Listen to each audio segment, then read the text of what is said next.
India's Prime Minister Narendra Modi just got off a phone call with the Russian President Vladimir Putin. What did the two leaders discuss? The war, the Wagner mutiny, rather the failed mutiny which the Indian Prime Minister was briefed about during his flight to Cairo from Washington, D.C. the previous week. But let's just stop there for a bit and just focus on that failed mutiny and its fallout. What's next for the Wagner group? It has not been disbanded yet, but does it remain dangerous is the immediate question. Does the Wagner group continue to pose a threat to Vladimir Putin? Currently, it could be setting up a new base. You heard that right. Where exactly? Very close to the Russian border in Belarus. There have, in fact, been some activities at a deserted military camp in Belarus. I am talking about this one. This military camp is around 100 kilometers from Minsk. And for the longest time, there was radio silence in this deserted camp. But now satellite images show tent-like structures springing up at the site. There are some 300-odd tents. Whose tents are these? And who is erecting them? And who will stay in them? The Wagner mercenaries, is it? We know for a fact that the Wagner boss, Yevgeny Prigozhin, is supposed to be in exile in Belarus, and that is the deal that he struck with Moscow following the failed mutiny. We also know that Belarus's leader, Alexander Lukashenko, agreed to accommodate the Wagner boss. Not only him, but also his men. But weren't the Wagner mercenaries supposed to be absorbed into the Russian military? Yes, that too was part of the agreement Putin's chef struck with his former boss. But the agreement said that only some of the Wagner fighters will be absorbed in the military. And they would have until the 1st of July to decide. And what about the rest of the fighters? They were always free to decide their fate. And it looks like they have chosen Belarus as their new home. I'll tell you what, there is more than just loyalty at play here. It's also about the money. A Wagner fighter earns around $2,700 a month. At the Russian military, soldiers make a little over $750 a month.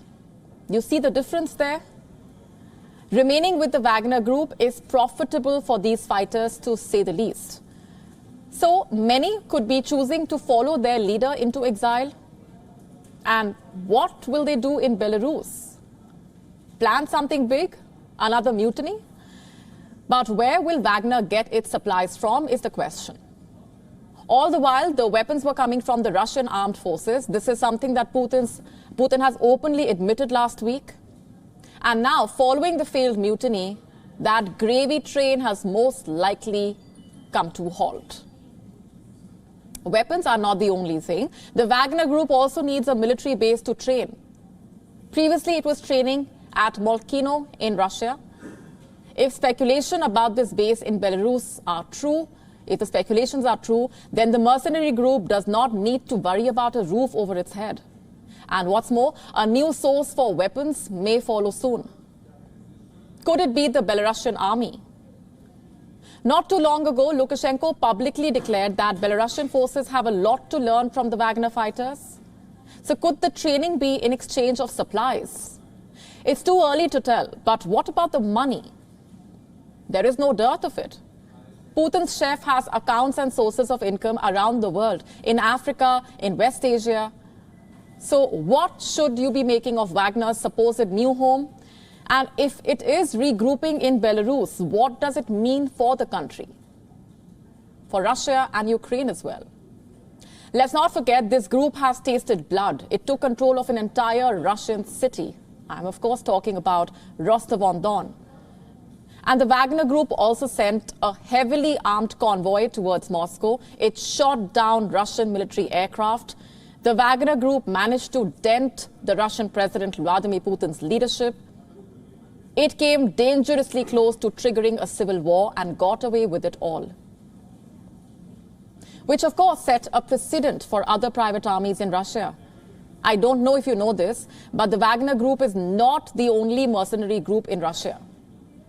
The Chechen president, Ramzan Kadyrov, has his own mercenary group. It is called the 141st Special Motorized Regiment, or Kadyrovsky. Gazprom, Russia's state-owned energy corporation, has at least 5 private armies. They are called Fakel, Potok, Plamira, Alexander Nevsky, and Redut.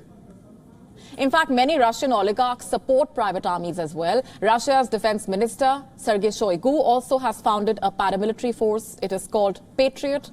This group is currently fighting in Ukraine. Wagner's fate in Ukraine is unclear, and chances are that the group may no longer fight on behalf of the Russian army.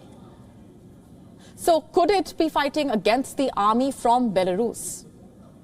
Wagner is already recruiting more soldiers, and this time not from prisons. If you remember, on Saturday, Putin signed a law that states that only the defense minister can recruit in Russian prisons. So Wagner is tapping into other pools as well. What for? Here's something Indian mythology tells you, that wars can be waged from exile as well. WION now available in your country. Download the app now. Get all the updates on the move.